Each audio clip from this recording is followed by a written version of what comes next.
Today, I would like to tell you why web design is a really fantastic career for you to pivot into, especially if you're 30, 40 years old, or you've got a family that you're supporting and a full-time job. You don't have time and resources and energy and perhaps money even to throw into this, but you are aware that you need to change the trajectory of your life. You need to increase your earning potential. Now, that's where I was just 3 years ago. And now I run a web department for a marketing company. I also have my own freelance roster of clients, and then I make my little courses on the side as well and really enjoy all of that. And all of that is because I chose web design as my professional pivot. It's a really delicate time, and it's one where if you are feeling like I have felt, then it's where there's quite a measure of anxiety about it. Time is running short, but I need to make this difference in my life. I totally understand. And what I would like to explain is why web design is the best decision you can make in terms of what you're going to move into, and also why it carries with it the easiest transitional period, because you can't upset all of your earnings at this point in your life. You've got the overheads, you've got to support your family, you've got to keep that full-time job going, and you're not just going to be able to duck out for 2-3 years doing some training course and then earn a low wage in an entry position. What I have for you now is what I'm going to present to you, at least, is that web design doesn't make that transition so difficult, and I'll explain why. Just quickly, I'll give you the backstory, not because I want to talk about myself, but because I want you to understand that this is a real journey that I have taken, and I've seen lots of other people take this journey. And as I said, 3 years ago, or yeah, three and a half years ago, I wasn't financially stable, or I was just about scraping by. I was passionate about what I was doing, and I loved the work. I was working with young people and families and communities and foster children. I loved being able to help people go from here to here in their self-belief, and sometimes I got to climb trees, which was always good. But like all those things that we're passionate about, they don't often earn the money that we need, especially when we have the overheads or the family to support. Now, I'm just to caveat it again, I'm not saying that web design is going to necessarily take you into, yacht territory, or you're not going to be bombing around in a Bugatti or anything like that. Maybe you will, I don't know. But what the promise I have for you is that if you work hard, you're going to earn way more than a lot of really professional positions. And I, 3 years ago, was just about to go into a teaching course so I could put those working with young people skills to good use, professionalize myself, get onto a professional pay scale in a really secure job, and sell myself to the system that I don't really believe in, but that's another video. But what I realized in that year when I was gaining experience in the classroom as a TA, I'd taken a drop in my earnings in order to do that, but I needed to for the course. And I did what I always do, or have always done whenever, I needed to earn a little bit more money on the side. I went to web design. I've always had a freelance roster of clients because I've always built up clients when I needed them. And it's something I really enjoy doing. But what I realized when I was doing that year as a TA, in order to, it was low pay so that I could get the classroom experience I needed for the course. I realized that I was earning relatively more per month when I was working on website projects than the teachers who were fully qualified and who I was aspiring to be. And that realization made me realize, as realizations do, that this was something I had to look into. And I realized that some of my presumptions were quite wrong, and I should have done this a long time ago. So that's what I was doing then. I never did go into that teaching course. I am now running a web department for a marketing company, doing my courses and with my own freelance clients, and I'm a lot happier and I'm earning more than I would have. In fact, just a note, not to be talking about money, which I don't really like doing, but I realize that I'm earning more than heads of year generally do. And well, that's a bonus, isn't it? Okay, so let's have a look into why web design is a really great career for you to move into when you have lower time, energy, and resources and money available to you right now. 30, 40 years old, you want to change your life, you want to earn more next year than you did last year. Let's have a look into this. All right, web design. Let's cover money first then, just because I was speaking about it. It's a really low barrier for entry in terms of money. That's on two fronts. One of them, I covered that more in a recent video where I talk about the different project tools or the different tools that you need for web design. So do check that out. But there are two ways that you usually need to spend money, or where money is a factor when going into something new. One of them is in the training. You might have to stop earning in order to go to uni or into training courses, which is difficult to do, especially when you're supporting a family and yourself and your overheads. The other thing is that there is actually, you might stop spending on or stop earning, but you also have to spend on the course. And that also doesn't really work well for lots of people. So you might be working full time and you're supporting your family and then having to spend extra on a course, both financially and with time and energy. Now, even if you do choose to do that with web design, it's usually a lot more flexible and a lot more affordable than a lot of these training programs that you find with other careers. So that's really, really great. That there's not a big barrier there. In terms of actually starting up costs, you don't need much at all. In fact, in that video I just mentioned, and maybe it's up here or down there if I can figure out how to do it, or it's in the description below. The most expensive thing that you would possibly have to purchase is maybe a device to work on. But quite honestly, you only need a clapped out little laptop that can load up Chrome. If you have that, you can work on websites. You can learn all of the fundamentals, and you can most definitely put a website together for a local business of a friend that you know and get that first job and that first review and that first little payment. That's certainly within your capabilities with an old laptop or an old desktop.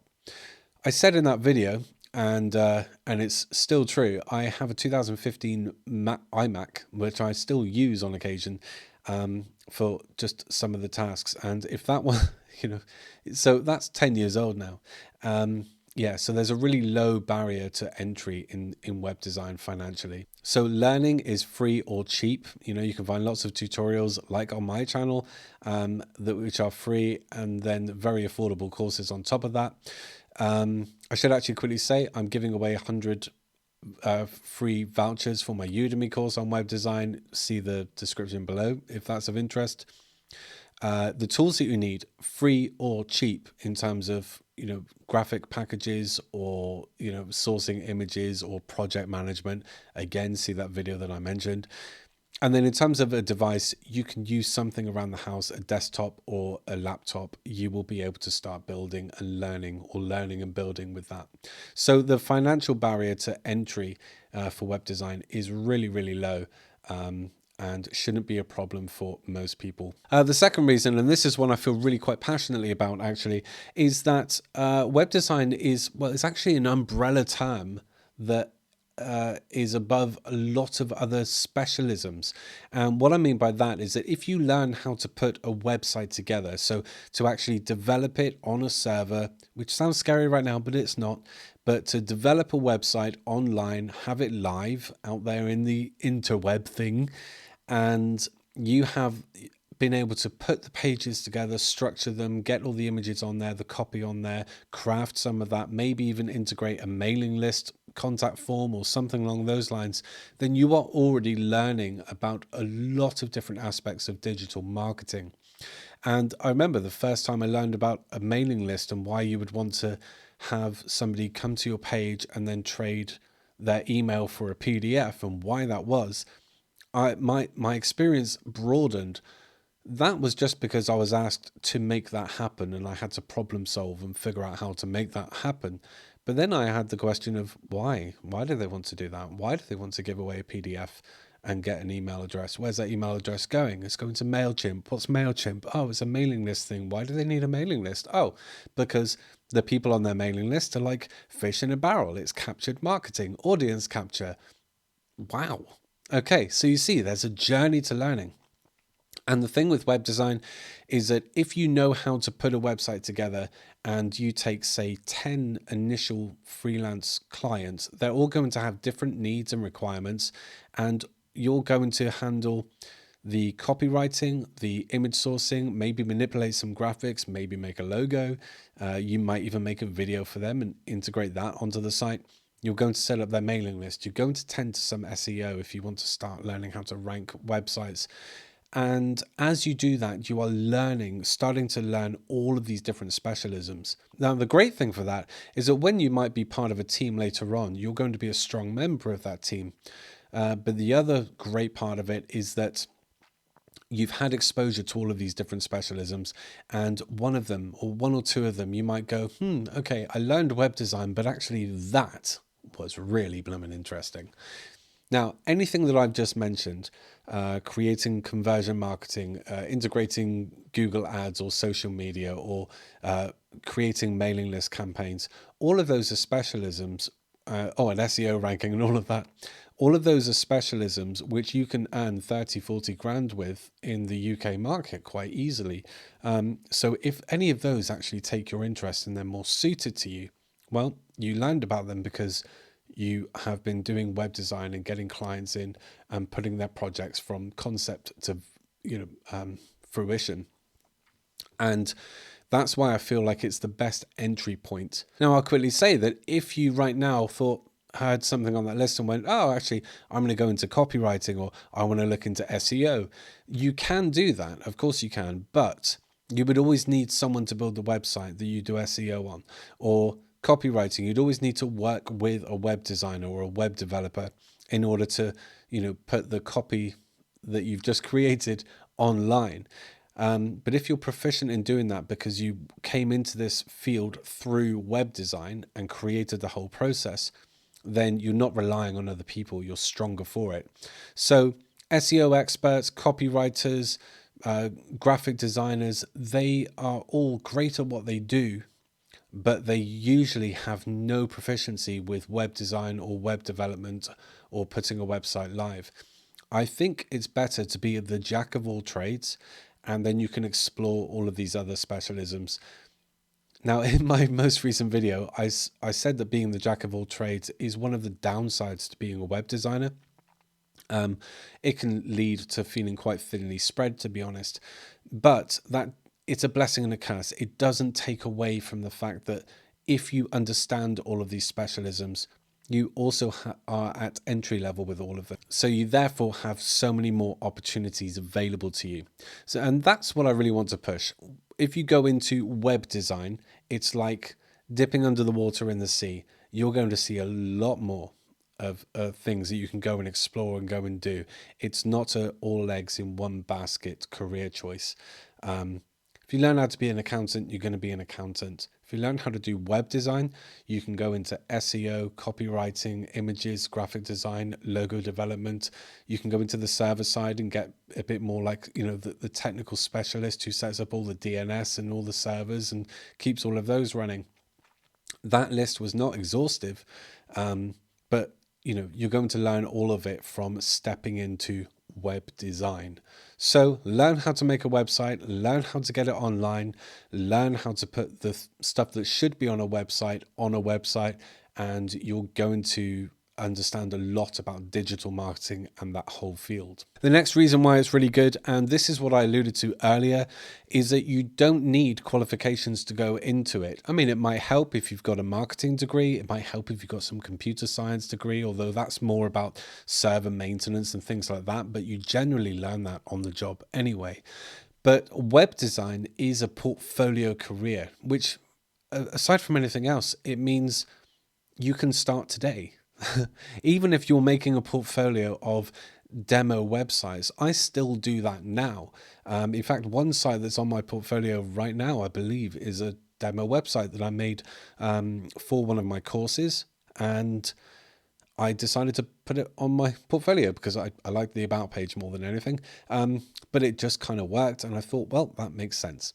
So at any point, you can make a really fantastic website with demo content, and you can either sell that website to somebody, or you can at least show, I can make a website like this for your business. And that's all you need to do. Now, this is what held me back for so long. I was working as a freelance web designer for a long time, always as a side hustle, always earning quite well from it, to be honest. But I always thought I couldn't jump into agency work. I thought that they wouldn't want me if I didn't have these specific qualifications. Turns out that's absolute bullshit. If you really do look at job descriptions, you will see a whole load of requirements about what you will know, but very rarely do they ask you to have a specific qualification. One of the reasons for that is because the qualifications don't really exist, not in the sense of a degree or college courses. A lot of the college courses or degrees don't actually go into a lot of things that you need, and by the time they do, they're quite outdated. So again, you don't need qualifications. Most of the time, a creative portfolio, which you can start making now, is going to be all that you need to get yourself into a great role, and you can progress from there. Another note, and I think I mentioned it earlier, is that junior web designer positions are earning the same or just about more than fully qualified teacher wages. Now, that was at least the case 3 years ago when I was looking into this, as I thought, hold on a minute, I'm earning more than a teacher month by month. What am I doing?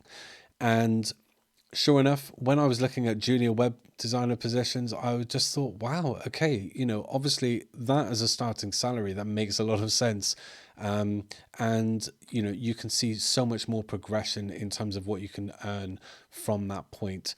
So again, you don't need qualifications, certainly not in order to work in freelance. But once you've worked as a freelance and you've got some portfolio items under your belt, then you're in a great position to approach agencies who would love to just look at your portfolio and see what you have. And I wish I realized that sooner. I should have gone into web design a lot sooner than I did. But it was just, that's one of the things I did not realize. Next on the list is that web design is in high demand. It's got real great growth potential as well. And now that's a bit different to what I said in the last video, where I said about how web design is full of competition, and it really, really is. It's highly competitive. For every if you Google marketing agency or web designer in my area, you're just going to come up with loads of dots all over Google. And then you've got 100 freelancers, for every one of those dots, unfortunately. But while that can be difficult, and you've just got to know that you need to get the elbows out and sell yourself, if you're okay with that, then there is much more demand for web design than for, I keep talking about it, teaching.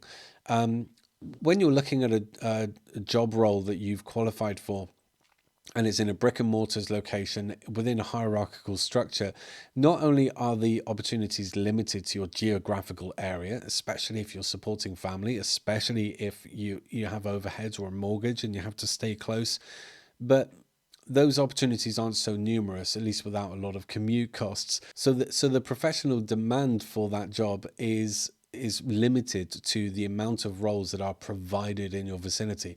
Now, it's not the same with web design. Again, I work fully remotely. I run a web department for a marketing company, and I work remotely for that. I work remotely as a freelancer. And of course, all of my online courses and all of those structures, they are all remote. So I get to work in this little palace here. I don't have commute costs, by the way, and I feel a lot better for it in my work-life balance. But still, the main point is that there's higher demand. Every business around me, from outside my front door in my local community to all the way to Inverness, which is where my furthest client is, I can benefit from recommendations for any of them. I can work for any of them. Every business needs a website these days, and there are obviously then more opportunities than there are positions I could have sought after as a teacher. In addition, the growth potential is really quite significant because you can start to productize your services, you can start to provide different or scale up in different ways that you obviously can't do with a traditional job where you trade your time for money, essentially. And I hate saying that because it sounds like these internet gurus, they lead with that. Are you sick of trading your time for money and all that kind of stuff? But it does have an element of truth. If you are able to, as I said, productize what you do in some sense, then you really can scale up. So not only are there more numerous opportunities in web design, but there's a bigger potential for growth in what you do. It's not exactly tied to the time you spend in the, at your desk. I suppose actually really it is deserving of an acknowledgement. As I just mentioned, I am fully remote, which it does a few things really. One is that it makes my entire day a lot more flexible. Now, for working with the agency, my hours are set and I'm obviously devoted to those only within those hours. And that's absolutely fine. But around that, with anything else that I'm pursuing, I can do that and make that flexible around my family and around my other commitments. And that really lends itself to a work-life balance.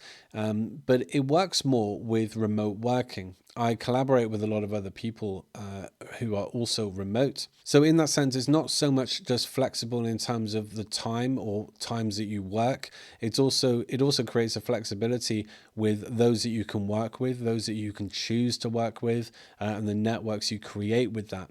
That goes for clients and also just people that you might work with, graphic designers or other people, copywriters, and just keep in touch with them when you need. I think the last one I'm going to talk about right now, and I might do a part 2 of this video and speak about some more because the benefits are numerous. But something I've realized recently is that with every project you build for a client who has a business idea, you are increasing your skills, your core skills in terms of creating business. And something I notice about a lot of entrepreneurs who are really, really successful, people that have really built wealth, is that they diversify. So they're not just a web designer. They're not just selling that line of clothing. They're not just doing that project over there or running that salon. They usually have an investment in lots of different businesses. So they don't have all eggs in one basket. For a lot of years, I was telling young people, hey, okay, if you learn business, if you're going to qualify in anything, learn business, because your interests change year to year. You think it's the big trending thing now and you're devoted to it forever, but you're not. Your interests will change. But if you learn business, then whatever you're interested at the time is something you can monetize and enjoy monetizing. And I feel the same way about web design. Now, if you are the person who knows how to create an entire website for a whole new business idea, then the great thing is that when you have a business idea, you are able to implement it. You are able to start making that happen at very low cost. Chances are you're already going to have a server that you can use. You just need to buy the domain, make the website, put the MVP out there, and see if it gains any traction. In my field of work, I rub shoulders with people that are running really successful businesses, and the person keeping a lot of that business together or making it work, making sure it's presenting itself to its audience and capturing them effectively and converting is me. Now, I'm not saying I'm providing the service that earns all the money, but when you realize that you have all of those mechanics in play, what you realize is that these people had an idea, but you helped them execute it. Now, what I would say is build up these core skills. Learn how to put a business idea, make a business idea tangible in the world. And as well as getting your freelance web design clients, as well as perhaps working at an agency, create. Have a business idea, make it happen. The only barrier is your willingness to do it, because you don't need to go and hire some guy like me to make that tangible in the world. Now, I hope that you can really understand what I'm saying there is that actually, if you learn how to do web design, the hope is you would outgrow web design and it would enable you to capitalize on any other business idea that you have. Right, I'm going to call it a day there, but I hope I've enthused you enough to realize that web design is a really great career for you to pivot into, especially midlife when you already have the overheads and the family commitments and perhaps limited resources. Now, as I mentioned, I do create online courses for web design. I have one that I can give you for free right now if you jump down into the description, follow the link, and you can get one of 100 free Udemy vouchers to my own course. Now, this Udemy course uses a page builder that I don't so much use, but most of my YouTube channel is giving tutorials for it. It's a really great page builder, and with that, you learn how to create a great business website and an e-commerce site actually with that page builder and with a free theme. And you also learn some web design fundamentals. It's everything you need right now to get started in learning how to make a business website. And then if after that you're interested in learning even more about web design and business, then you can come back and revisit some of my newer courses which are on the way. So last reminder, grab one of 100 free voucher codes for my Udemy course. It's a great start in web design, and you will also then be able to be informed when my new courses come out for sale on my own website, and you'll get a discount code with those as well. In the meantime, please do like, subscribe, check out some of my other videos, and if you want to say hello in the comments, it would be really great. I'd love to chat with you, and I hope you have a really fantastic day. Catch you later. Bye bye.